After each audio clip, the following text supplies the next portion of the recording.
Call of Duty Ghosts were on Xbox Series X, taking a look at the game that has auto HDR support, which looks absolutely fantastic, an improved resolution, and also a boosted FPS, which is the frame rate.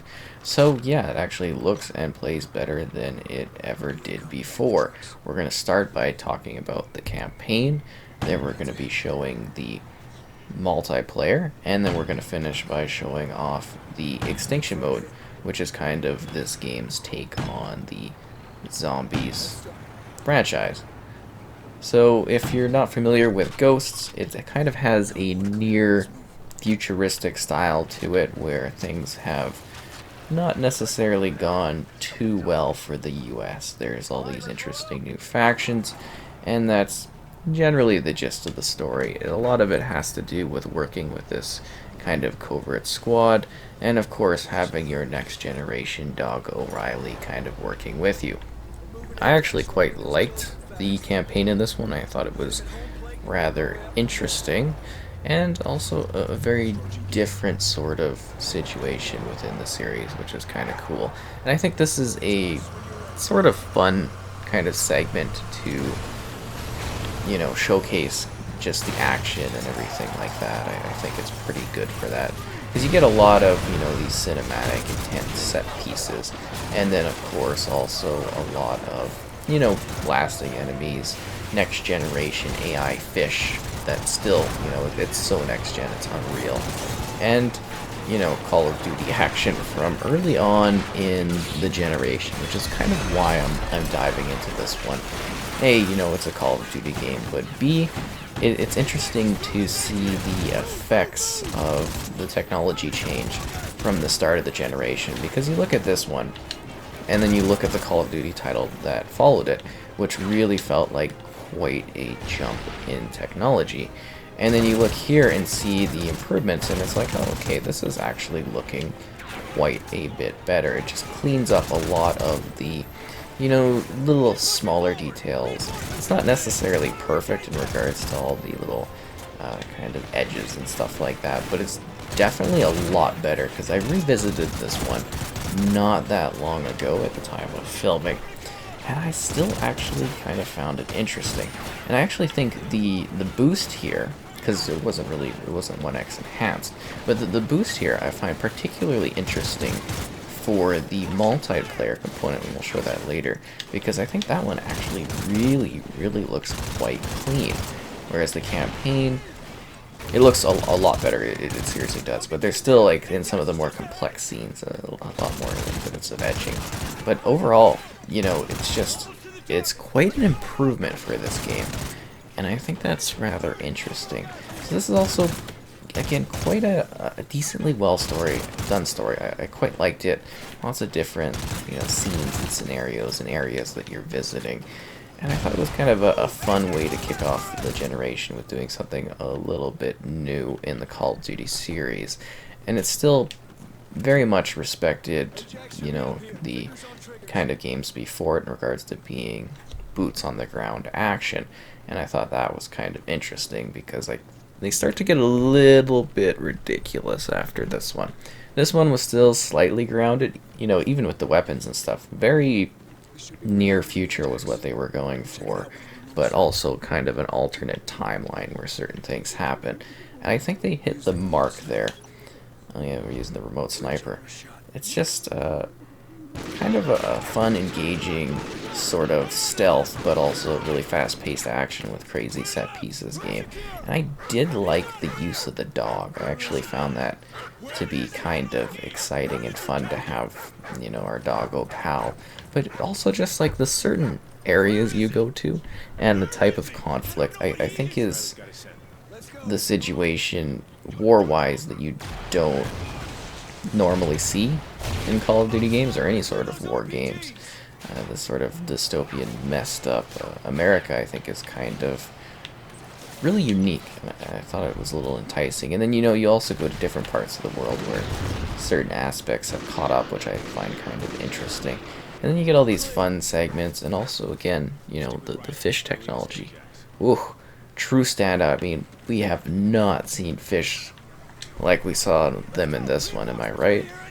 those were real game changers, those fish. Ooh, next-gen fish AI, I tell you. That's what it's all about. But, you know, it's got pretty good mission structure. Of course, like most Call of Duty games, it's very much a linear sort of experience.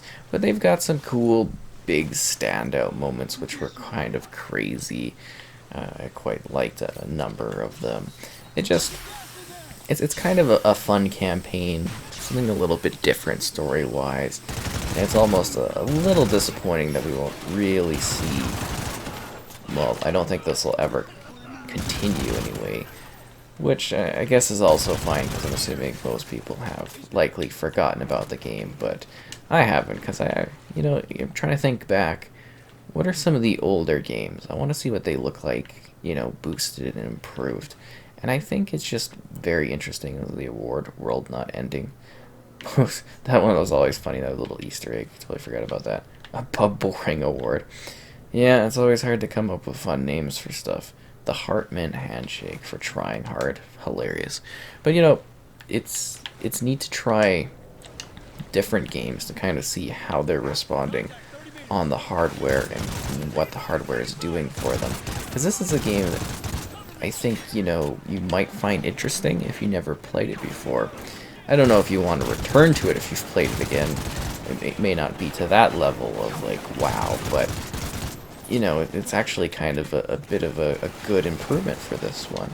And you might find this to be something that is enticing for you, just this little different sort of story that kind of plays off the Americans in a different sort of way. Did I tag him with, like, a... I must have hurt a lot with that thing. That's kind of funny. But, you know, you get some decent weapons that feel...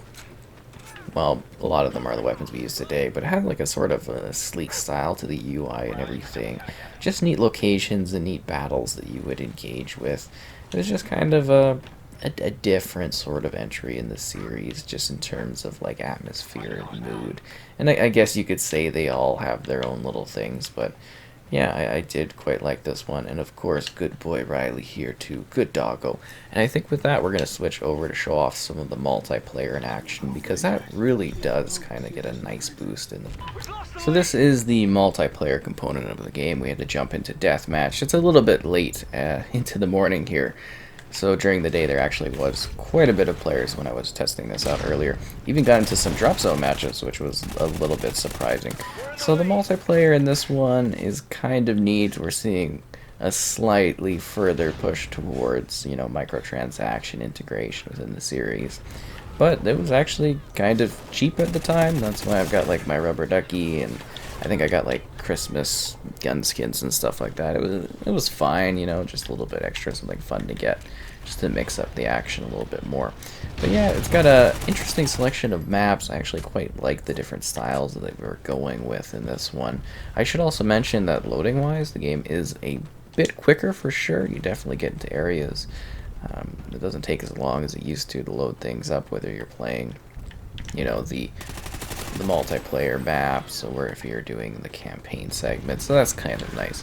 But yeah, there's a lot of different modes, if you could find people for the different modes. Obviously, some of them at this given time aren't, you know, really that popular anymore, kind of dead, but it's still a decently healthy enough sort of online community that you can find matches and enjoy the action.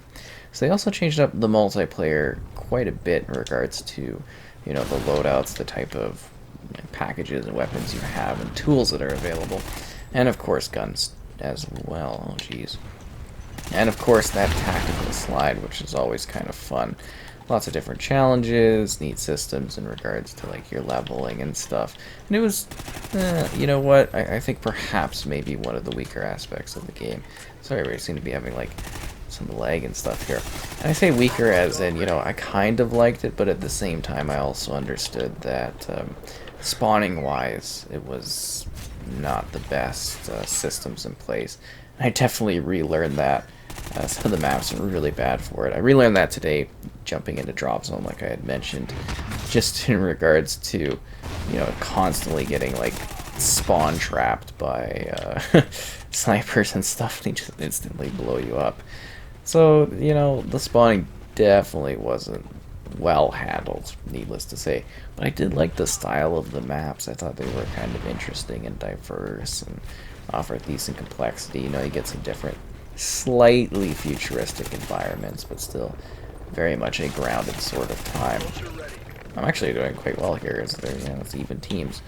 Just kind of a fun sort of thing, and you know, different kill streak options and action as well. Oh, the Griffin, I am actually doing very, very well. Just kind of handles a lot better here, which might be why. Am I doing this? Should I be doing this outside? Oh, jeez. Oh, Doggo is kind of really helping. But yeah, it's kind of an interesting multiplayer in regards to the kill streaks and tools. I don't know if there's anything that necessarily stands out too much today's time. You know, they did have these clan-focused matches that you can't really play today, but we did see a lot more of a focus, I guess you could say, on esports type action, which is, you know, kind of cool to have, because the series has really, I think, done leaps and bounds since this century in regards to doing more and more different things with the competitive community, and I think this one kind of, you know, really got that going, not necessarily in a perfect way, but it was kicking that off. This thing's kind of fun to use. Definitely see why I had this kill streak set up. I'm actually just decimating these people. Surprised I'm doing this well. Good thing I'm actually recording this particular match set up. Oh, I died? Well, that's a little heartbreaking. But, yeah, it's just kind of a good multiplayer. Just feels pretty decent today. I think I'm just saying good because I'm like kind of really doing well in this particular match, at least for now. I mean, I've always felt that this one, you know, your KD ratio could change on like a dime, and all of a sudden you'll just do terrible, really quite back and forth. I also, I guess for the maps, well, I did like the design of them, and I thought some of them were pretty decent. Some of the lanes and stuff were also very awkward as well. The very limited sort of options for, you know, getting to certain areas and being able to do certain things. I think it's going to be very divisive in regards to what people think of the actual, you know, multiplayer component of this one. It's because I don't think a whole lot of people really talk about this game nowadays. And it's interesting to think about, because I'm not even sure if too many of the mechanics really were carried forward. Even like the field orders and stuff, I think were kind of gimmicky for this particular one. But, you know, it had a little bit of charm to it in regards to the combat and stuff. What are these guys doing? They're just like, I don't know if they're not very good at this. They're bots? Almost. It's kind of ridiculous. With my secondary weapon, what is my... Did Doggo just spawn on the roof there? That's kind of fun. I don't know if that's a teammate in that window. I totally botched that up. But yeah, I guess the sliding is kind of a big thing from this one.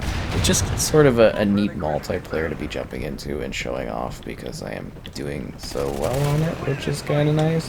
But usually I kind of brutally am getting like blasted away and stuff like that, as you can kind of imagine. And it's just the lag in here seems to be a little bit bad, which is odd because usually this one's got pretty decent servers and stuff, but it might be just the thing today, the martyr dog. That's, or Matra dog, that's kind of funny. A little bit of action there.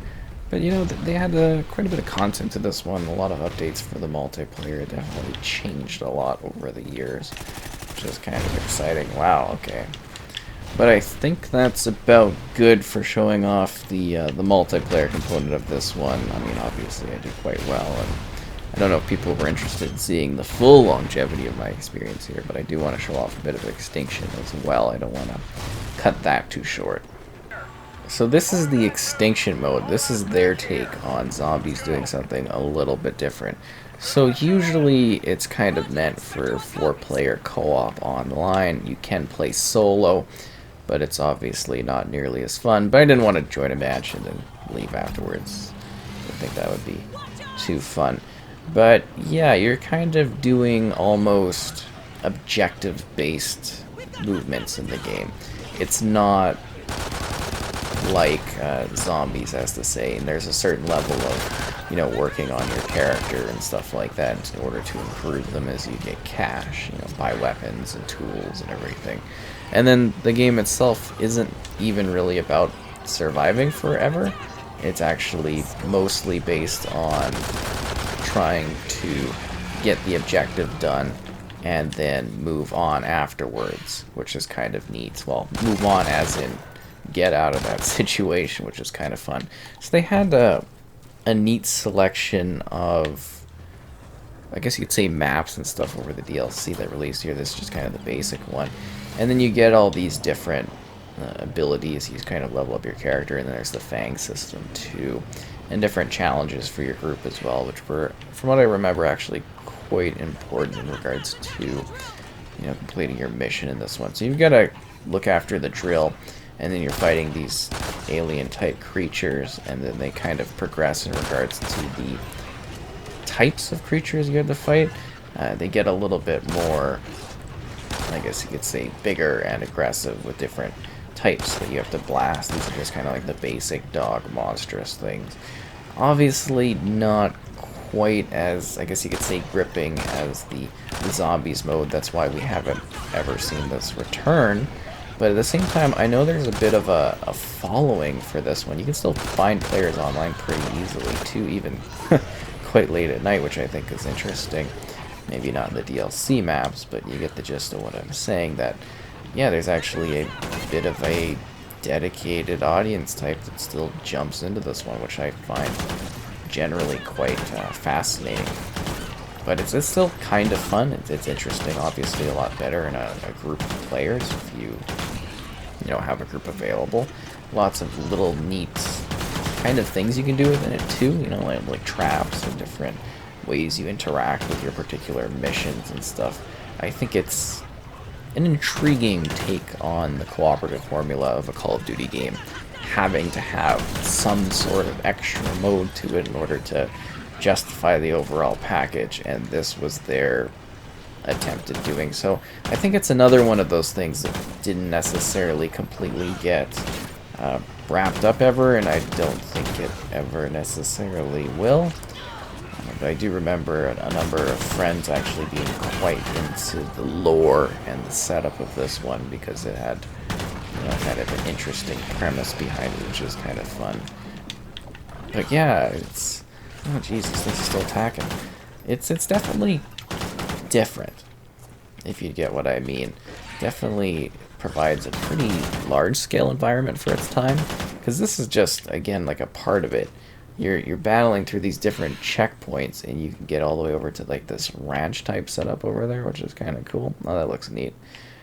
But yeah, you just get all these different cool locations that you can kind of visit, and there's all these little spots and different weapons you can get and use, and it's all obviously like weight based and stuff. It's interesting. That's a lot of what I have to say about this one. Is it's kind of, you know, it definitely has some interesting aspects to what the experience has to offer as you do the traps and battle against these things. I think it might surprise you as being something different if you've never played this before. I mean, it does look quite a bit better and just feels a lot better too. I just find it rather interesting, you know, to jump back in this one again, because I checked it out not too long ago, and I think I had very similar thoughts in regards to how I felt about this one. But that's the Extinction mode. It's interesting, definitely something, you know, you might want to check out if you are playing Ghosts alongside playing through the campaign. It might be a fun kind of mode to see in action.